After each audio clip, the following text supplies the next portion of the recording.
isagawa natin yung ating obligasyon para sa Ama. Kailangan tayong laging sasamba sa Kanya para ay makapagpatuloy tayo sa Kanyang mga kautusan. Yan ay katutubong obligasyon natin sa ating Ama.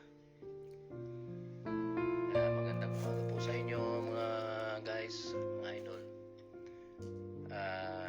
Kami po ay sasamba muna at para